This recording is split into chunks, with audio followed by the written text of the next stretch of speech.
है वहां बदले का घर, वहां हर स्याह सफेद का बदला होगा। इस दुनिया में अल्लाह सबों को छूट दिया है, आजादी दी, जैसे जीना है जी। यही वजह है कि काफिर कुफार मुशरिकीन मुसलमानों को सताते हैं, इबादत गाहों को ढाने का प्लान बनाते हैं और ढाते भी हैं। वक्ती तौर पर कुछ भी नहीं होता है। क्यों नहीं होता है कि यह दुनिया दारुल अमल है, दारुल जजा नहीं। दारुल जजा है मरने के बाद, जहां सिर्फ बदला है काम। वहां हर व्हाइट एंड ब्लैक का हिसाब होगा, किसी का जोर नहीं चलेगा। इस दुनिया में अल्लाह ने आजादी दी है, उसी आजादी का गलत इस्तेमाल कुफार मुशरिकीन और जालिम जाबिर करते हैं। और जो कमजोर दिल का मुसलमान है ये घबरा सा जाते हैं। अगर अल्लाह होता तो इन काफिरों का डेना पकड़ता, इनके डेरे तोड़ देता, इनका जोर तोड़ देता। कुरान शरीफ में सारी बातें खोल खोल कर बयान कर दी गई। पढ़ने वाला पढ़ता है, नसीहत हासिल करता है। जो सिर्फ व्हाट्सएप यूनिवर्सिटी का तालिब इल्म है, जो सिर्फ मोबाइल मास्टर है, वो अपनी राय, अपनी फिक्र और अपने जैसे दूसरे इंसान की फिक्र को तरजीह देता है।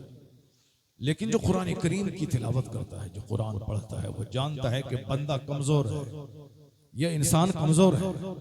इंसान की पैदाइश एक नापाक कतरे से, इंसान के पेट में हमेशा 2-3 केजी बोलो बरास पेशाब पखाना रहता है। हमारी और आपकी यही हैसियत है कि हम लोग एक नापाक कतरे से पैदा हुए और एक तंग जगह से दुनिया में आए। माँ का माहवारी खून माँ के शिकम में खा के दुनिया में आए। ये हमारी बुनियाद है, ये हमारी रियलिटी है, ये हमारी सच्चाई है। हर वक्त मौत की तलवार हमारी गर्दन पे लटक रही है। किसी भी वक्त बंदा मर सकता है और मर ही रहा है। तो जिसके पीछे एक बीमारी हो, अभी सेहतमंद था 10-2 घंटे के बाद बीमार हो गया, अभी जिंदा था 2 घंटे के बाद मुर्दों में शुमार हो गया, अभी मालदार था 2-4 महीने 2-4 साल के बाद कंगाल और गरीब हो गया। गरीबी, बीमारी, मोहताजी, बेइख्तियारी, मौत, ये सब हमारी कमजोरियां। इंसान को अल्लाह ने पैदा किया है कमजोर, मगर ये इंसान बलवान बनना चाहता है। ये इंसान खुदा से मुकाबला करना चाहता है। ये इंसान अल्लाह की खूबसूरत दुनिया को पाप से भरना चाहता है। अल्लाह की इस दुनिया में सीना तान के चलना चाहता है। अल्लाह तबारक व तआला 2-4-10 साल बंदों को छूट देता है। छूट दे से बंदा मगरूर हो जाता है कि कोई खुदा नहीं है। मैं तो शराब पीता हूं, कहां कुछ होता है। मैं तो बदकारी करता हूं, कहां कुछ हो रहा है।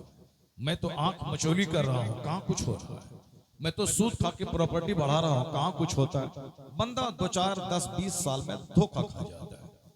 क्योंकि अल्लाह फौरी पकड़ता नहीं, पकड़ता इसलिए नहीं है ताकि दुनिया का कारोबार चलता रहे, दुनिया का सिस्टम चलता रहे। वरना अगर अल्लाह गुनाहों पे फौरी पकड़ ले तो हम और आप में से कोई आज जिंदा नहीं रहता, दुनिया में पैदा ही नहीं होता। जिस वक्त आपका दादा ज़िना किया, उसी वक्त उसको जमीन में अल्लाह धंसा देता। जब वो जमीन में धंस गया होता, ना आपका बाप पैदा होता, ना आपका बाप पैदा होता, ना आप पैदा होते। जिस दिन मेरे बाप ने झूठ, मेरे दादा ने झूठ बोला, उसी दिन उसकी जबान में लकवा की बीमारी हो जाती। अल्लाह उसे जमीन में धंसा देता। न मेरे दादा रहता, न मेरे बाप पैदा होते, न मेरे बाप पैदा होते, न मैं पैदा होता। अल्लाह ने फौरन गुनाहों पे नहीं पकड़ की, इसीलिए तो हम और आप जिंदा हैं। वरना जिस दिन 500 साल पहले आपके खानदान का कोई लकड़ दादा गुनाह किया था, उसी दिन जमीन में धंस जाता। वो जमीन में धंस गया होता तो फिर आपके दादा परदादा कहां से पैदा होते और आप कहां से पैदा होते। इस बात को अच्छी तरह जान लें कि अल्लाह रब्बुल इज्जत फौरी गुनाह की पकड़ नहीं करता है, बंदे को छूट देता है। या तो और गुनाह कर करके मोटा हो जाए ताकि उसको खूब जहन्नम की आग में जलाया जाए, या फिर वह तौबा कर ले और वापस आ जाए। अल्लाह तबारक व तआला उसको तौबा की तौफीक दे दे। ये दुनिया दारुल अमल है, काम की जगह है, दारुल जजा नहीं है। इसलिए अल्लाह बदकारों को छूट देता है, काफिरों को छोड़ देता है, मुश्किलों को छोड़ देता है, और अल्लाह तबारक व तआला मुसलमानों को आजमाइशों में डालता है। जरा गौर से सुनिएगा मेरी बात, जो मैं आपके सामने रख रहा हूं, बहुत बुनियादी और बेसिक बात आपके सामने रख रहा हूं। हंगामा करना, हुल्लड़बाजी करना, बगैर समझ बुझ के काम लेना, ये गंवारों का काम है, जाहिलों का काम है। मगर मुसलमानों का काम है संजीदगी से काम लेना, मुसलमानों का काम है सब्र से काम लेना, मुसलमानों की सिफत है धैर्य से काम लेना, मुसलमानों की क्वालिटी है पेशेंस से काम लेना, मुसलमानों की क्वालिटी है बहुत सोचना फिर कदम उठाना। मुसलमानों इसलिए 1500 साल के दरमियान जो आज इस्लाम पूरी दुनिया में फैला है, वो हमारे जैसे हुल्लड़बाज अगर पहले होते तो पहले ही काफिरों के हाथों मार खा के मर गए होते। लेकिन हमारे बाप दादाओं ने बड़ी संजीदगी से काम किया और दुनिया वालों को ये बताया है, वक्ती तौर पर लगता है कि जैसे मुसलमानों की बुनियाद हिल जा रही है, लेकिन अंततः आखिरकार कामयाबी साहिब ईमान को ही मिलती है, कामयाबी मुसलमानों को ही मिलती है। जैसे आपने आका अलैहिस्सलाम की सीरत का मुताला किया, आका अलैहिस्सलाम को मक्का के काफिरों ने 3 साल तक अबू तालिब की घाटी में आपको कैद कर दिया। 3 साल तक कोई सामाजिक संबंध स्थापित करना गवारा नहीं किया। दाना पानी जाना, दाने पे पाबंदी लगा दी, मिलने पर पाबंदी लगा दी। उन दिनों में बच्चे भूख से इतना रोते थे कि मक्के की पहाड़ियां भन जाती थी, दरख्त के पत्तों को खाते थे, चमड़े को गला गला के बच्चों को खिलाया जाता था, दरख्त की छाल खाई जाती थी। जरा गौर से सुनिएगा, 3 दिन नहीं, 3 महीना नहीं, 3 हफ्ता नहीं, 3 साल तक अबू तालिब की घाटी में खानदानी बनु हाशिम का मुकम्मल तौर पर बाइकाट कर दिया गया। वहां कौन थे? पैगंबर आज़म अलैहिस्सलाम थे मौजूद, सारी कायनात के मालिक को मुख्तार थे उसमें, और आपके साथ आपके खानदान के सारे लोग वहां थे, जिनके इशारे पे डूबा सूरज पलट गया, जिनके इशारे पे चांद के 2 टुकड़े हो गए, जिनका इशारा पाके पत्थर कलमा पड़ा हो, जिस पैगंबर आज़म को जानवरों ने सजदा किया हो। ये हुजूर के मौजज़ात हैं, हुजूर के कमालात हैं। लेकिन एक तरफ आजमाइशें कितनी हैं? आजमाइशें इतनी हैं कि 3 साल तक अबू तालिब की घाटी में आपको खानदान समेत कैद कर दिया गया। उन दिनों में आपके खानदान में एक दाना तक कोई नहीं पहुंचाया। उस घाटी के चारों तरफ मुशरिकीन का पहरा था, वो सब पहरा दे रहे थे। कोई रिश्तेदारी नहीं करेगा, कोई सलाम कलाम नहीं करेगा, कोई एक दाना और पानी नहीं पहुंचाएगा।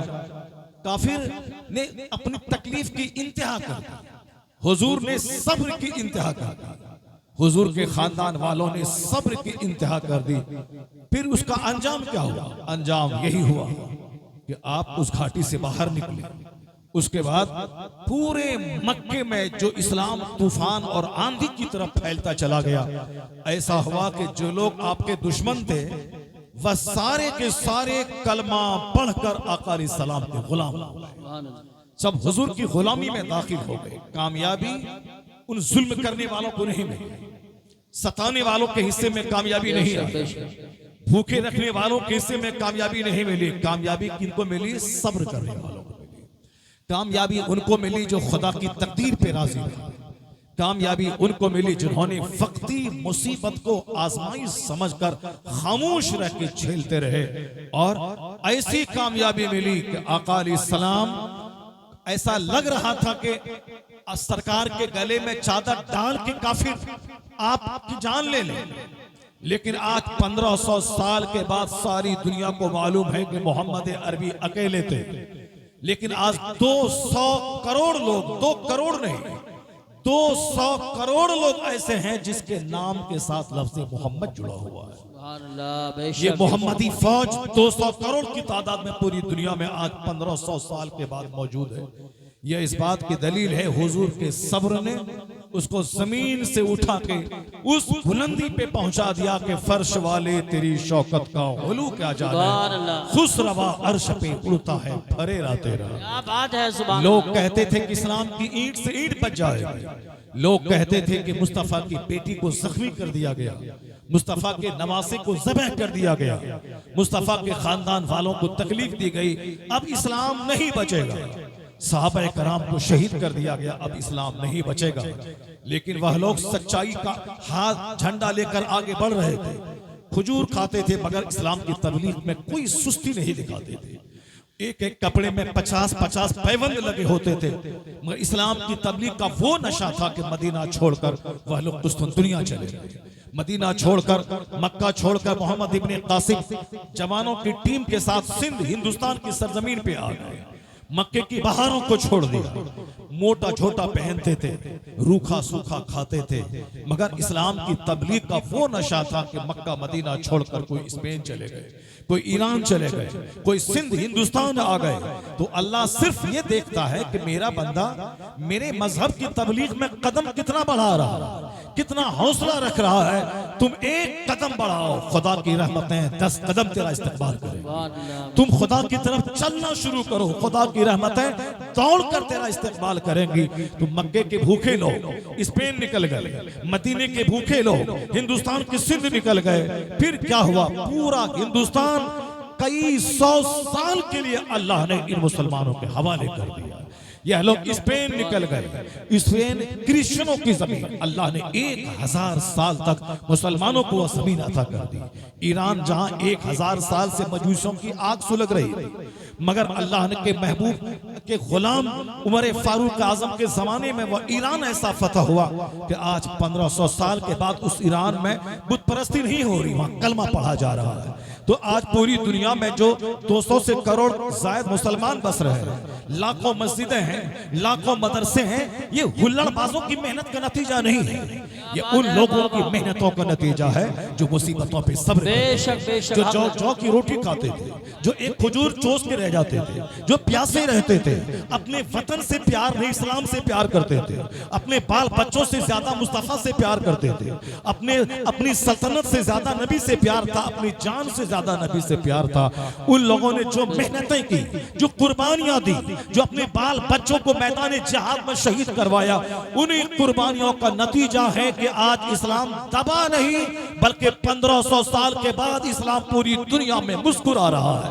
अमेरिका के व्हाइट हाउस में मुस्तफा का चर्चा हो रहा है, जापान और चाइना की वादी में मुस्तफा का जिक्र हो रहा है, ऑस्ट्रेलिया, मलेशिया, सिंगापुर में मुस्तफा का जिक्र हो रहा है। यहाँ तक यूनिवर्सिटीज में, स्कूल्स में, कॉलेजेस में, पॉलिटिकल लीडर्स की सोहबतों में, हर जगहों पे मुस्तफा का जिक्र हो रहा है। आला हजरत ने 100 साल पहले कहा था, हुजूर आपका जिक्र अल्लाह ने इतना बुलंद कर दिया है कि अर्श पे ताजा छेड़छाड़, फर्श पे तुरफा धूमधाम, कान जिधर लगाइए तेरी ही दास्तान। सुभान अल्लाह, माशाअल्लाह, नारे तकबीर, नारे रिसालत, कान जिधर लगाइए तेरी ही दास्तान। और आप तकरीर मत सुनिए, सिर्फ इन लोगों को फूल डालिए और माला डाला के लोड कर दीजिए इसको। तकरीर पहले सुनो गौर से, उसके बाद माला इनके घर में जाके पहनाना। जब जलसा खत्म हो जाएगा, ये लोग अपने रिश्तेदार से मिलने जाएंगे, उस वक्त इनको माला पहनाना। और फिर ये माला, ये सब जो बनावटी माला है, इससे बेहतर है कि गुलाब के फूल, ये सब फालतू किस्म का माला न डाला जाए, रुपया और नोट का माला न पहनाया जाए। रुपए में तस्वीर होती है और वह तस्वीर को गले में न डाला जाए, उससे बचा जाए। गुलाब का फूल है और भी बहुत सारे, बेली है, चमेला है, चमेली है, उसका फूल, उसका हार डाला जाए। ये सब फालतू किस्म का न डाला जाए। और फिर ये एक रस्म न निभाएं, बल्कि मुबारकबादी दें। मुबारक हो कि आप हाफिज कुरान हो गए, मुबारक हो आप हाफिज कुरान हो गए, खानदान वालों की बख्शिश का जरिया बन गए। जिस खानदान में एक बाअमल हाफिज कुरान होता है, उस खानदान के 400 लोगों की अल्लाह तबारक व तआला उसको राहे नूर अता कर देता है। और 10 ऐसे लोग जिस पर जहन्नम वाजिब हो चुका हो, इनकी सिफारिश पर अल्लाह उसे जन्नत में जगह अता फरमाता। कौन हाफिज? वो हाफिज नहीं हाफिज बनने के बाद दाढ़ी कटा ले, हाफिज बनने के बाद साहब मोबाइल ठीक करने के चक्कर में नमाज छोड़ दे, नहीं। मन क़रअल कुरान व अमिला बिमा फी, जिसने कुरान पढ़ा और उस पर अमल किया, जो कुछ कुरान में है उस पर अमल किया, तब कहा है उल्बिसा वालिदाहु ताजन यौमल क़ियामा ज़ौहु अहसनु मिन ज़ौइ शम्स फी बुयूतिकुम दुनिया। दुनिया में जो सूरज की रोशनी तेरे घर में पड़ती है, इससे ज्यादा चमक उस ताज की होगी जो ताज बाअमल हाफिजों के माँ बाप के सरों पे पहनाया है। सुभान अल्लाह, सुभान अल्लाह। बाअमल हुफ्फाज को के माँ बाप को ताज पहनाया जाएगा। और हदीस में आया है मा ज़न्नुकुम बिल्लज़ी, जब कुरान पढ़ने वाले के माँ बाप को इस इज्जतों से नवाजा जाएगा तो जिन्होंने हिफ्ज़ किया, जिन्होंने कुरान पाक पढ़ा, मेहनत की, उसका मर्तबा कितना होगा। इनके सदक़े में इनके माँ बाप का मर्तबा बुलंद होगा।